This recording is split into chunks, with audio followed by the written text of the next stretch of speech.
Hola chicos, espero que estén súper bien. Em, el tema de hoy, como pueden ver en las diapositivas, va a ser el tema de polipemiantes. Entonces, para empezar, yo quería hablarles sobre como la importancia de este tema, porque si ustedes, a ver, piensan un poquito, y polipemiantes, entonces para bajar lípidos, ¿cierto? Entonces, ¿para qué quiero yo bajar lípidos? ¿De qué me sirve? ¿Para qué lo quiero? Y es principalmente por la prevención cardiovascular. Si ustedes ven esa tablita de ahí, yo principalmente hablo de prevención cardiovascular no solo bajando las concentraciones del colesterol LDL o del colesterol no HDL, sino que también es algo del peso, de la actividad física, la dieta. Por ejemplo, si el paciente fuma, que intente dejar de fumar o por lo menos disminuya los cigarrillos que se fuman el día, ¿cierto? La prevención cardiovascular es algo, miren que no solo es lípidos, sino que es un conjunto de cosas importantes para prevenir ya sea el primer evento de un paciente o el segundo. Y aquí es donde vamos a recordar un concepto importante que es lo de prevención primaria y prevención secundaria. Cuando yo hablo de prevención primaria es que el paciente no le ha dado nada. O sea, todos nosotros somos prevención primaria, a menos que alguno ya de ustedes se haya infartado, que lo dudo, pero ¿cierto? Si el paciente ya se infarta o por ejemplo tiene una ACV o le amputaron un miembro, ya sea una mano, un dedo o un dedo del pie pequeño, pues del pie pequeño, del, ay, qué caja, perdón, del, pues si me entienden, si le apuntan, no tienen que apuntarle el pie entero, con tal de que le apunten un dedito, ya sea el pequeñito o el grande, el que ustedes quieran. Eso es ya prevención secundaria porque quiere decir que el paciente tiene una enfermedad aterosclerótica establecida. Entonces ya yo no voy a prevenir que le pase algo, sino prevenir que le vuelva a suceder. ¿Listo? Entonces vamos a empezar a hablar de los grupos farmacológicos de esta clase y el primero van a ser las estatinas. Las estatinas van a actuar por medio de esta enzima. ¿Listo? Esta que ustedes ven acá. Que no sé si ustedes se acuerdan de bioquímica, que nosotros la veíamos y hacía parte de las enzimas de la síntesis de colesterol, ¿cierto? El colesterol endógeno.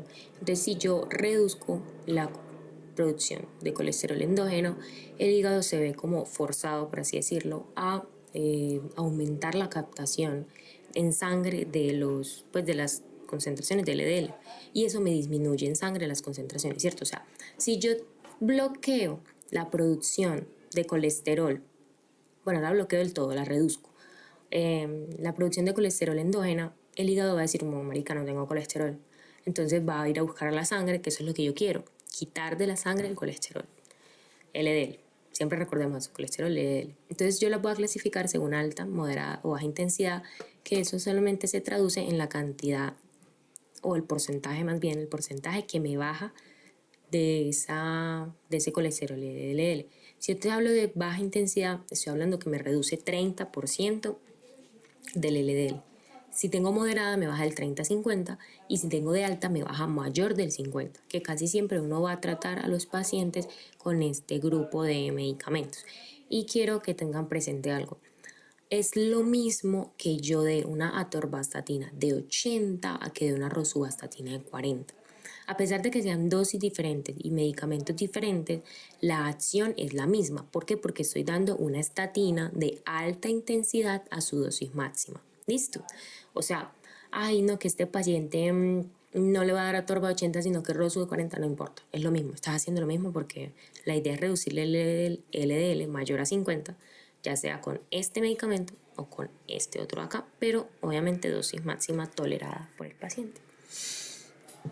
De estas estatinas, ¿qué interacciones vamos a hablar? Entonces, miren que molesta mucho con la CYP, o sea, con el citocromo, y eso quiere decir que vamos a tener problemas con pues, interacciones con otros medicamentos y bloqueos del citocromo.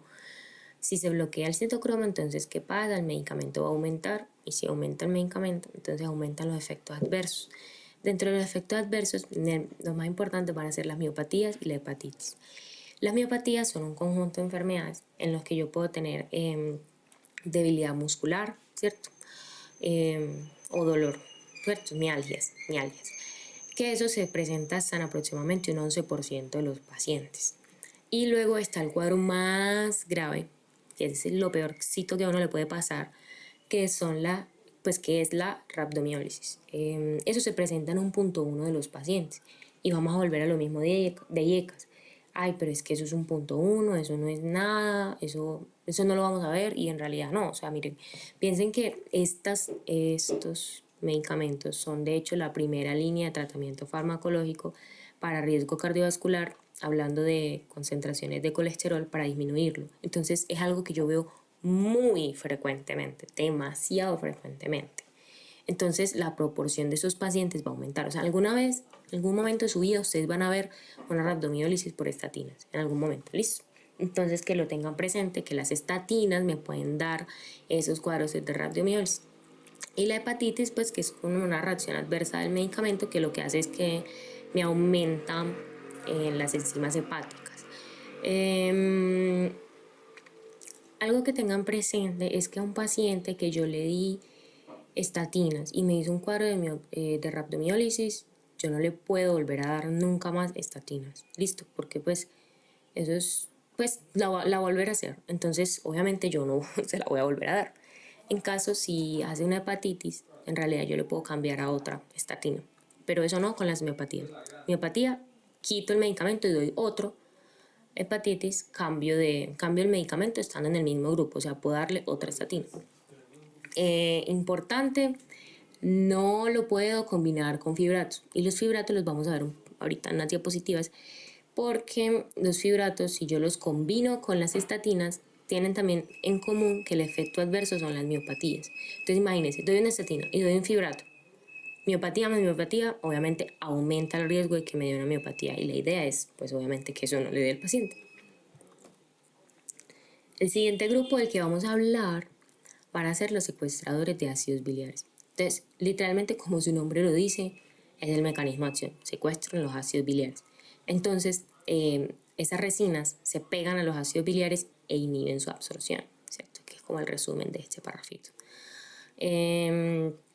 Entonces, como yo inhibo su absorción, miren que puede reducir de ese colesterol aproximadamente un 18%, y combinadas con la estatina del 40 al 60%.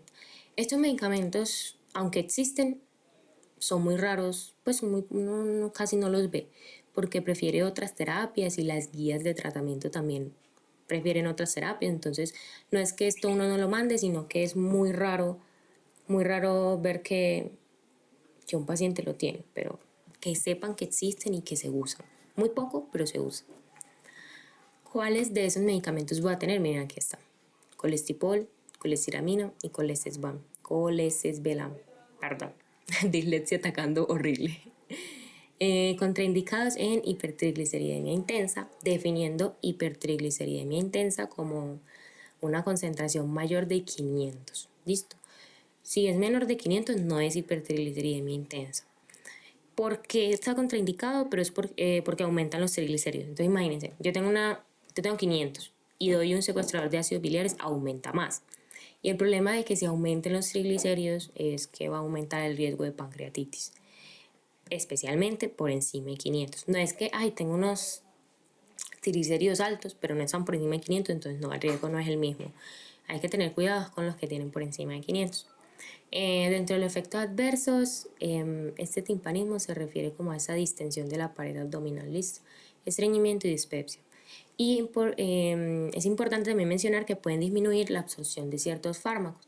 Un ejemplo de ellos es la warfarina, que es un anticoagulante, que si yo lo doy, entonces disminuye su absorción, ¿cierto? Entonces la idea es que administro 1 hora antes o 3 a 4 horas después de colestiramina, ¿cierto?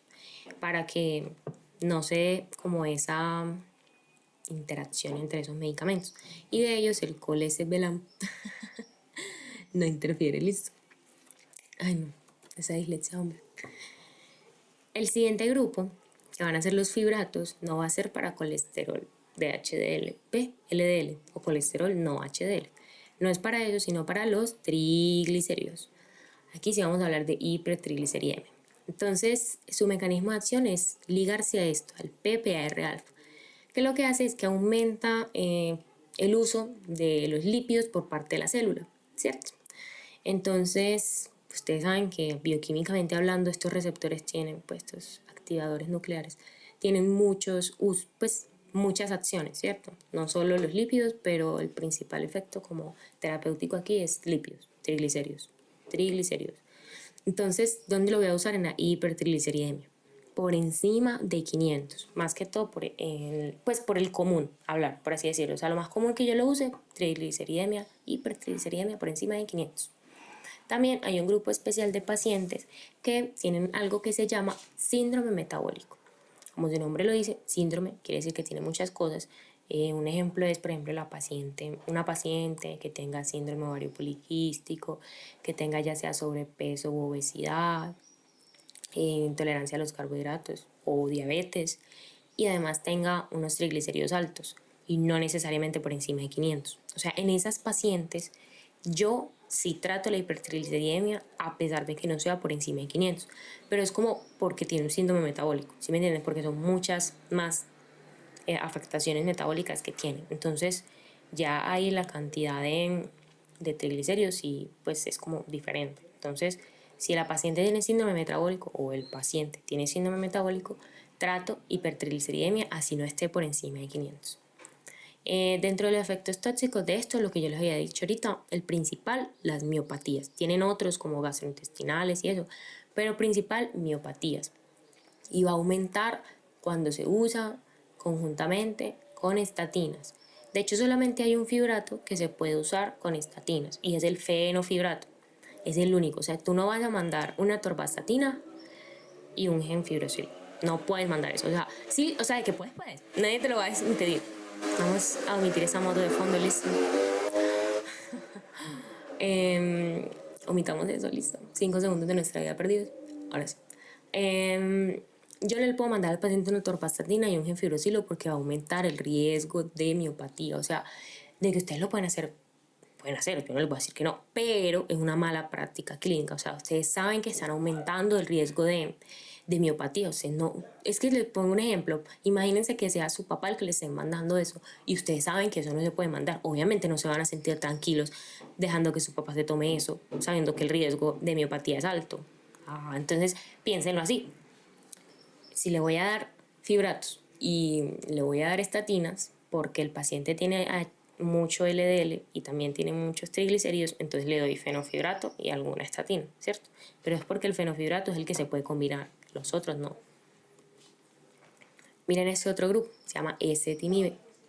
Entonces, este medicamento también lo vamos a ver mucho porque también es recomendado por las guías y también se usa para bajar el colesterol en pacientes con alto riesgo y eso. Entonces, su mecanismo de acción es que se pega, pues va a inhibir la absorción de colesterol, ¿cierto? Por este cotransportador, el NPC1L1. Al inhibir la absorción de colesterol, entonces, pues se va, ¿cierto? Se van las heces y eso.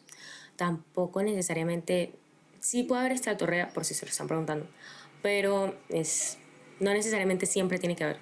De hecho, dentro de los efectos adversos está la distensión abdominal y eso, pero lo principal de estos medicamentos es que se usan en conjunto con las estatinas. O sea, por ejemplo, un paciente yo le doy estatinas y el paciente no se controló ese LDL con las estatinas, porque como les había dicho, la prevención del riesgo cardiovascular no es solo tomar medicamentos, es dieta, es cuidarse en las otras enfermedades que tiene, si es diabético, si es hipertenso, si fuma, dejar de fumar. Y los pacientes casi nunca quieren hacer dieta y ejercicio. Entonces existe una alta posibilidad de que el paciente no se vaya a controlar solo con una estatina de alta intensidad. Entonces yo generalmente lo que hago es que no le quito la estatina, sino que le agrego un ezetimibe. Y eso aumenta las capacidades de bajar las concentraciones de LDL. ¿Qué más? Bueno, de interacciones, miren que los secuestradores, yo les había dicho, los secuestradores de ácidos biliares inhiben como la absorción de varios medicamentos. Les había mencionado la warfarina. Este es otro medicamento que también se ve afectado por los ácidos, pues por los secuestradores de ácidos biliares. Este último grupo, que se llaman inhibidores de la PCSK9, que significa esto que están acá abajito, miren, por si quieren saber qué significa eso. Tienen una peculiaridad y es que estos son anticuerpos monoclonales. Evolocumab, alirocumab. El MAP quiere decir eso, listo, que son anticuerpos. Entonces, su mecanismo de acción es bastante chévere, de hecho, y es que existe una proteína, pues, que se llama así, PCSK9, que lo que hace es que, ustedes saben que en el hígado yo tengo receptores de LDL, que lo que hacen es captar la LDL circulante. Entonces, cuando yo capto, yo soy un receptor, entonces yo capto ese LDL. Cuando lo capto, me internalizo. Y lo que pasa normalmente es que esa PCSK9 se pega a mí, porque yo soy el receptor de LDL. Y cuando se pega a mí, lo que hago es que me degrada. Entonces, ese receptor no vuelve a la superficie, sino que es como un solo uso. Es como desechable, por así decirlo. O sea, tipo, lo usé y ya, chao. Entonces, la idea es que no sea así. Cuando yo doy inhibidores de la PCSK9, yo lo que hago es inhibir que me degraden a mí. Entonces, como no degrado el receptor, entonces se recicla. Yo capto partículas y el cuerpo lo que hace es que, miren, esto es lo normal, se degrada. Pero cuando lo inhibo, entonces ese receptor, ay, mira, ten tu LDL, chao. Y se devuelve otra vez a la superficie a captar más. Y se repite el ciclo, se recicla. Entonces, de eso se basa como su efectividad. Miren que hay estudios en los que reportan que bajan un 70% en pacientes, ¿cierto? Entonces son medicamentos muy buenos y yo voy a decir, uy, qué chévere recetar eso, pero el problema es que como son tan buenos y son nuevos, por así decirlo, son medicamentos que no, médico general, pues atención primaria no va a recetar, eso lo recetan obviamente los especialistas. ¿Y por qué? Porque tienen un alto costo y son generalmente pacientes en los que las terapias anteriores ya han fallado. Pero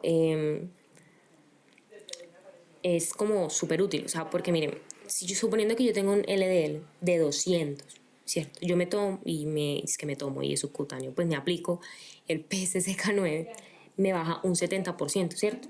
Eso es, pues el 70% de 200 es 140. Entonces imagínense, si yo a 200 le quito 140, mi LDL estaría quedando en 60. O sea, eso para las metas no sirve, pero quiero que se den cuenta de que baja mucho. Y ahorita les voy a explicar por qué no sirve y eso, ¿cierto? Entonces, miren, aquí hay una tabla en la que yo les muestro aquí lo de las estatinas y como la proporción aproximadamente que bajan del colesterol de LDL. Miren que aquí habíamos dicho ahorita, moderada intensidad 30%. Eso es ahí como que más o menos. Que eso se le puede dar a cierto grupo de pacientes, sí, pero eso lo van a ver más adelante. Alta intensidad, miren, hasta el 50%. Aquí mezclo alta intensidad, o sea, estatina alta intensidad, mira, más de 7 me baja aproximadamente el 65. PCSK9, aproximadamente el 60, solo. Del 60 al 70, solo, solito él. Ahora miren, PCSK9 más estatina alta intensidad, 75%. O sea, esto es poder ya. Y miren, PCSK9, estatina alta intensidad y ezetimibe, 85%. O sea, esta mezcla poderosísima que ven acá, eso es una bomba atómica para el LDL. Yo lo reservo para pacientes especiales. Obviamente yo no le puedo mandar esto a todo el mundo, pero miren el poder que tiene de bajar esas concentraciones de LDL. ¿Para qué sirve toda esta carreta y por qué les mencioné? Porque hablamos de hipolipemia, entonces ya les había dicho. Prevención cardiovascular, ya sea prevención primaria, prevención secundaria. Las guías europeas, que son como las que los profes más prefieren, que yo he visto y son como más dinámicas, clasifican a los pacientes en varias, ¿cómo lo digo? O sea, como en varias formas. Los clasifican en muy alto riesgo, riesgo moderado y bajo riesgo, ¿cierto? Y eso se lo voy a mostrar ahora, no se me desesperen. Eso va a depender obviamente de comorbilidades y de ciertas características del paciente. Ellos, la guía europea, hablan de trabajar por metas con los pacientes, especialmente según el estadio en el que se encuentre, si es alto riesgo, bajo riesgo, no sé qué. Cuando yo hablo de muy alto y alto riesgo, lo ideal, lo que yo preferiría es que los pacientes estén en 55 miligramos. Ay, estén en litros de mi vivo, no, qué rabia.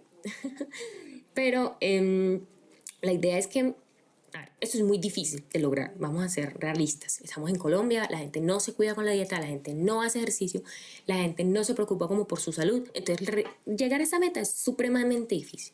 Pero uno puede hablar con el paciente y tan siquiera lograr que baje 50%, la mitad. Que usted tenga 200 y que me baje a 100, logramos algo.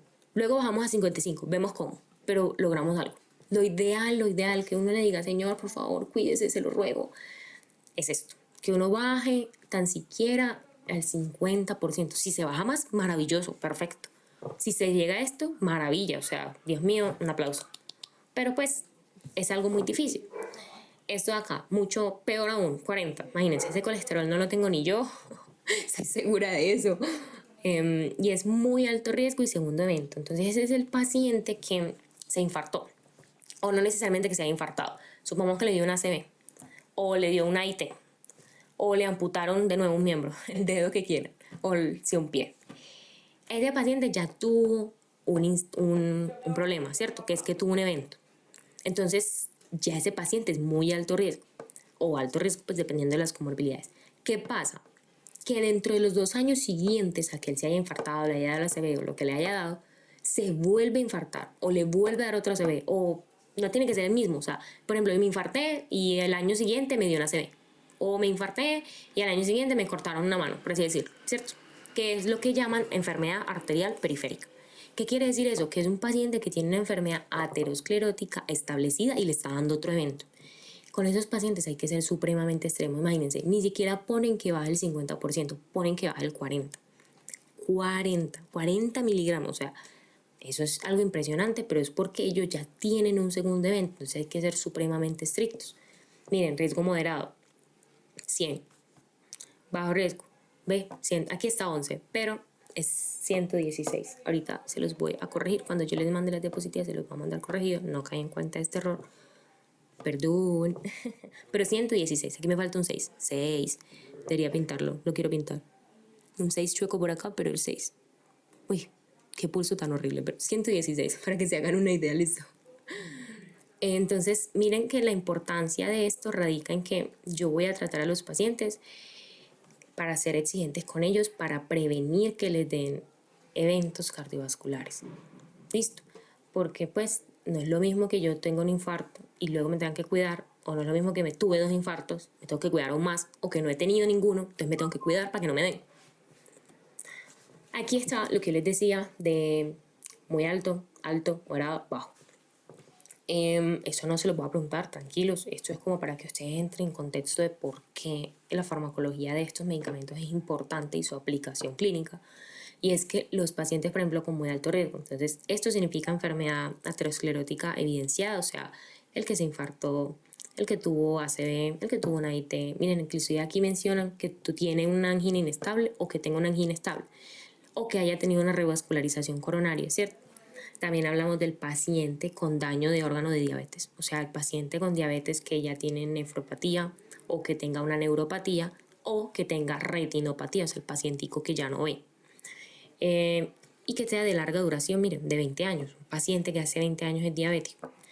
O miren que tenga una enfermedad renal crónica menor de 30, o sea que su tasa de filtración glomerular estimada sea de 30 para abajo, que es una filtración muy bajita, porque yo sé que ustedes no saben, pero yo se los voy a decir, lo normal es que sea de 80, no, 90, 120. Imagínense, está 30 por debajo, o sea, terrible. Y esto que es lo de SCORE, que lo mencionan siempre en esas guías de prevención cardiovascular, es un SCORE que hacen como para un evento aterosclerótico, no necesariamente fatal, pero en las guías describen fatal, pero el punto es que le dé, ¿cierto? Que me dé infarte, que me dé una ACV, que me dé. ¿Listo? Ese es el paciente muy alto riesgo. Miren que el paciente de alto riesgo, solo alto, hablan, miren, de la presión arterial, de las concentraciones de LDL mayor a 190, y también hablan de la enfermedad renal crónica, que ya no es 30, pues por debajo de 30, sino de 30 a 60, pues 30 a 59. Y hablan del score de nuevo. Ellos, pues la idea de estos pacientes es clasificar en un score. ¿Listo? Aquí miren que aquí es mayor de 10 y aquí es de 5 a 10. Entonces, eso me lo clasifica como alto riesgo. En moderado, miren que el score ya es de 1 a 5. Pues mayor de 1, menor de 5. Y son pacientes jóvenes por lo general, o que tengan una diabetes que tiene menos de 10 años. Por ejemplo, el paciente que apenas tiene 5 añitos de estar diagnosticado. Entonces, pero igual eso depende. Yo puedo tener un paciente de 5 años diagnosticado de diabetes y ya se puede haber infartado 2 veces porque no se cuida, porque no quiere, ¿cierto? Entonces, Obviamente todo va a depender de las características del paciente, porque la idea es que yo como médico y ustedes también en un futuro den un tratamiento individualizado según la medicina basada en la evidencia, que son esas guías que sacan de los tratamientos que han hecho, bla, bla, bla, ¿cierto? Bajo riesgo, que el score que ellos tengan, vean, sea menor de 1 o que tengan algún factor de riesgo pues normal, ¿cierto? Entonces, ustedes se están preguntando, ay, pero ¿cuál es el score? Que no sé qué. Como esta es una guía europea, ellos sacaron su score europeo, literalmente. O sea, es un score que ellos aplican para todas las regiones de Europa. Nosotros no somos europeos. ¿Se podría usar? Sí, sí se podría usar y me da como un estimado.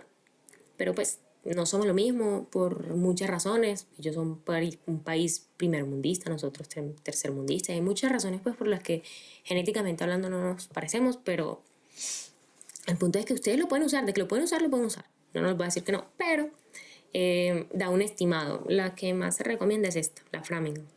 Ese me da también un porcentaje y es el que yo más uso o más se usa acá, como en Colombia, para estimar el riesgo y saber clasificar al paciente. Entonces, miren, yo les había dicho, vamos a trabajar por metas, que es muy duro, sí, pero es para prevenir al paciente, ¿cierto? Para prevenir ese riesgo cardiovascular. Muy alto riesgo, lo ideal que lo tenga en 55. Que no lo puede tener no lo puede tener en 55, pero me bajó la mitad de lo que él tenía. Perfecto. Me basta por ahora para iniciar. Alto riesgo, miren, aquí lo muestran como 70, pero lo ideal es que entre más bajito mejor. Entre más bajito tenga el LDL es mejor en ese tipo de pacientes, más que todo si ya él se infartó. En moderado, miren 100, y lo que yo les decía, 116, sino que me comí el 6, perdón. Bajito, 116, que es lo del score menor de 1%. Entonces, estas son las metas que yo aspiro a tener en un paciente, porque es importante que si yo quiero evitar que esa enfermedad se complique, yo les sea exigente con ellos y no solo medicamentos, pues no solo medicamentos. Recuerden que a la gente le gusta que los medicamentos hagan maravillas, pero es que los medicamentos no trabajan solos. Yo tengo que trabajar con dieta, ejercicio, dejar de fumar, tratarme la diabetes, la hipertensión, para que todo esto funcione. Otra cosa, y es que ustedes se estarán preguntando que si solo trato a los pacientes o sea, ¿cómo sé yo que trato a un paciente de prevención primaria? Eso va a depender de muchas cosas.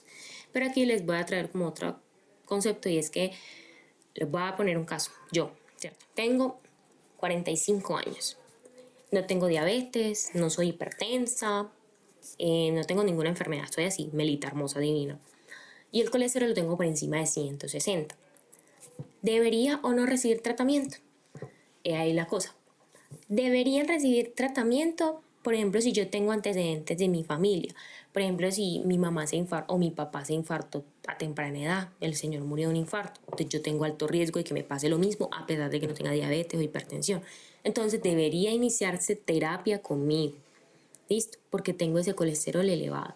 ¿Qué pasa en la vida real y qué vemos nosotros en Colombia y en los pacientes? Uno le inicia la terapia a estos pacientes y ellos no se cuidan. Uno le dice, ojo con la dieta, cuídese para que no tengamos que subir esos LDL, que no sé qué. El paciente no se cuida. El paciente sigue con la dieta descachada, el paciente no hace ejercicio. Entonces, ¿esto que va a pasar? Sube. Y obviamente va a tener que requerir ya de terapias y entonces el paciente que luego se me infarta y así, ¿cierto? Pero lo ideal es que estos pacientes que tienen ese riesgo, miren que son pacientes relativamente jóvenes, van a tener ese colesterol elevado. Entonces yo en teoría debería tratarlos para evitar que les dé algo. Pues que ya sea un infarto, ya sea que le amputen algo, o que le dé una CB o una IT. Listo. Y ya, realmente eso es todo. Ya saben que si tienen alguna duda me pueden escribir. Los que me han escrito saben que yo respondo y que les explico de la mejor forma posible. Esta clase sencilla, no tiene nada del otro mundo, entonces cualquier duda que tengan me escriban en serio, tranquilos, sin miedo. Me pueden preguntar al repre por mi número y ya. Hasta luego.